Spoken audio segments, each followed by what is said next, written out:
Hello, magandang hapon po. Meron tayong bagong nakuha. Itong mutya sa langgam na hantik kulay pula. Ito. Ito ibang puno naman itong aking nakukunan. Ibang puno ng hantik. Ito po ay nakuha ko sa puno ng nito. Ang nakakilala po sa nito yung taga-bukid lang po. Pero yung taga-syudad hindi makakilala sa nito. Yung nito, yung ugat niya, pwede rin yan ihalo sa protection yung nito. Karamihan kasi magtitira yung pinamahayan ng mga hantik, yung nito, yung puno ng kawayan, yun ang karamihan na kanilang pinagbahayan o tinitirhan ng mga hantik. Ayan. Maraming beses na ako nakakuha ng mga hantik, pero kakaiba talaga itong hantik na ito dahil ang forma niya parang itlog. Parang itlog siya. Tapos ang daming mga langgam sa loob. Tapos ang kulay niya green, no? Green. Kasing kulay nito, oh, gray. Yan, green. Buhay na buhay po siya. Ang gamit sa hantik ay pamproteksyon po yan. Kapag gambalahin mo yung bahay niya, mangagat talaga yan. Napakainit po yung kagat niya. Parang apoy. Kaya kapag makakagat yan, sigurado ako ikaw ay masasaktan talaga.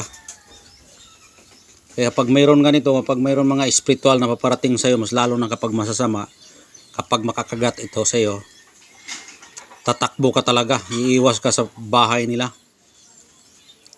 Ganun po ang ugali ng hantik. Ang gamit sa hantik ay proteksyon po yan. Masakit mga gat. Ang proteksyon kasi maraming klase. May mga palipad hangin, may mga barang daot hilo. Ibabad mo lang ito sa tubig, tapos inumin mo. Lahat ng mga masasama ay iiwas sa'yo pag mayroon kang trabungko ng hantik. Siguro naman hindi kayo ignorante sa mga hantik. Yung hantik na langgam na pinakamalaki. Yan, kapag makakagat yan, kahit saan ka makagat, aaray ka talaga, sobrang sakit. Yan, ang tanong kung bakit ko nakuha ito, simple lang po. Kapag makakita ka ng bahay ng langgam, pas lalo na kapag hindi matamaan sa birnis, pwede mo kukunin yan, pero gamitan mo ng pala at saka bara. Tapos maghukay ka niyan, kailangan walang tao, tapos tiisin mo yung sakit. Pero kapag ibibigay talaga sa'yo yan, pero kailangan talaga na hindi mo patayin kahit sino pang mga gat sa'yo. Tiisin mo yung sakit para maramdaman din ng mga gabay ng mga langgam na ikaw ay may pakay na mabuti sa kanila. Kaya ibigay nila yung bertud nila, katulad nito, binigay sa atin. Kaya nagpapakita siya agad.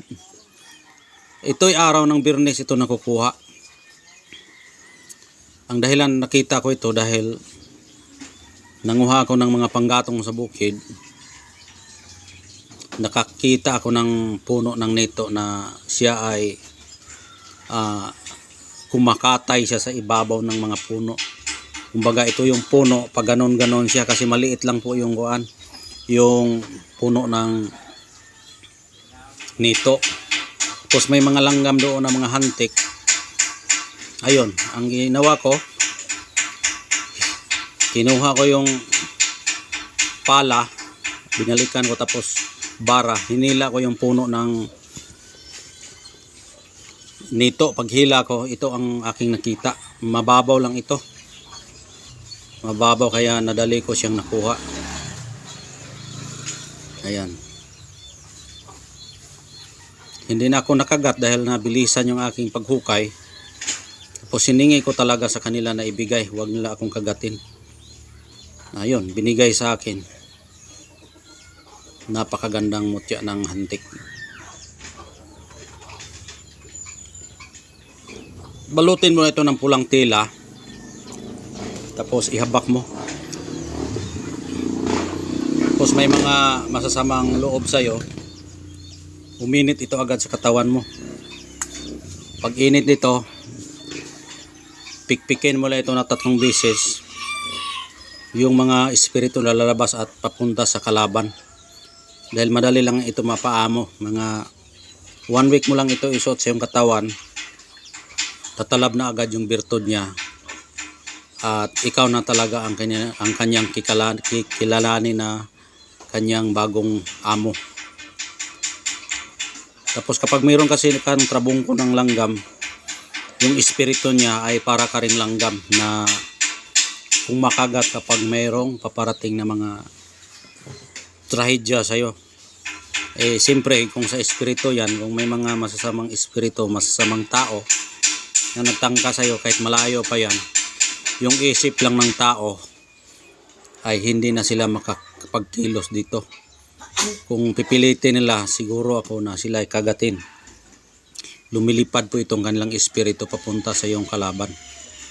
Ganun po katindi ang birtud ng langgam. Ayan. Hindi ito madaling kunin. Kailangan nasa proseso yung pagkuha. Kailangan paghukay mo, wag kang pumatay ng kahit isang langgam. Kasi pag patayin mo yan, hindi talaga magpapakita. Ito itatago nila. Magtagulilong ito. Kahit gaano pa kalalim yung hukay mo, hindi mo talaga makikita ito.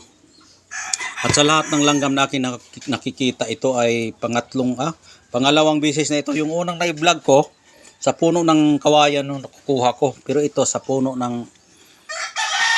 yung tinatawag na nito. Sa puno ng nito. Yan. Yung nito din, yung makakita ka ng mga garapa na may parang buhok. Ugat po yan ng mga nito. Ang nito kasi maganda rin yan sa protection yung nito. Parang buhok yan ng tikbalang yung nito. Maitim talaga yan na may mga balahibo yung ugat ng nito. Protection din yung nito.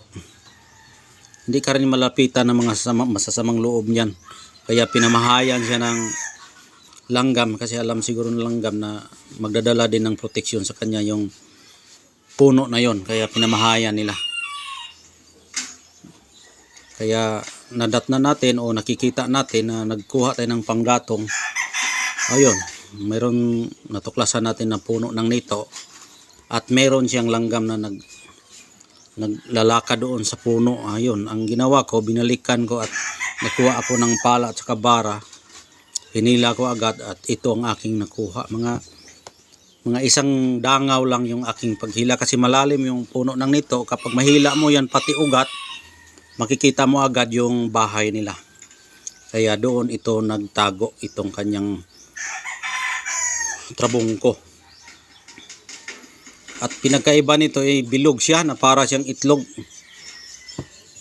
Para siyang itlog.